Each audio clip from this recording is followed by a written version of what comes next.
role of vitamin B12 in calcium and D3 if the patient, apart from having aches and pains, is complaining of tingling numbness, because generally patients say कि मैं रात को सोता हूँ सुन हो जाता है. So lot of people are B12 deficient as well. In fact, there are some studies which say that homocysteine plays a role in osteoporosis also. So I now normally in my antipyrotic prescription add a niacin, a folic acid and a B12 in the total prescription on a regular basis. But even if the patient is not osteoporotic, only at the level of B12, D deficiency. Yes. Hypervitaminosis D by the classic textbook means a state where you are get into a toxicity. Toxicity of vitamin D requires the vitamin D levels to be beyond 251, associated with hypercalcemia, mental obtundation, electrolyte imbalance, severe headache and severe lethargy. These levels, these kind of picture is what is classic hypervitaminosis or toxicity of vitamin D, which I have rarely found. Rare, extremely rare. What I do find is excess of vitamin D or occasional hypercalcemia, which are asymptomatic, and you just have to observe them. Nothing to be done. Nothing to be done.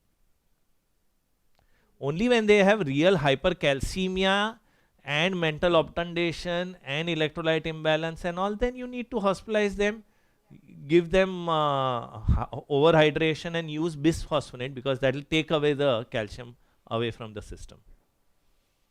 That's it. Oh, rare, extremely rare. I have seen more troubles by ill-treated vitamin D rather than hyper vitamin D. It's a unfortunate alarmist trend that is happening. It's like saying measles vaccine has caused meningitis, so I will not give it to my child. I mean, that what is the percentage that you have seen measles vaccine causing meningitis? Whereas the amount of people who are so much symptomatic with their low vitamin D need to be treated. So, but in the same thing, if the patient has taken vitamin D treatment and on repeating the blood values, if the values are beyond, let's say 60, so it's then okay, then wait. So then, how long to wait for them to a year? Varies from person to person. The average understanding is this, that if you have used a single shot of vitamin D of 6 lakhs and the person is healthy and otherwise no other comorbidities, then that will last in a young healthy individual anywhere between 8 to 12 months. The people who are thinner utilize it faster. The people who are obese utilize it lesser. That Because is the they come dictum. with a report that my vitamin D levels is above the normal value. normal. So That's okay. yearly checkup pay, like, you know. So that's okay. So in CKD, you have to be careful about two things. One is you can't use the bisphosphonates because the creat is high. It is contraindicated.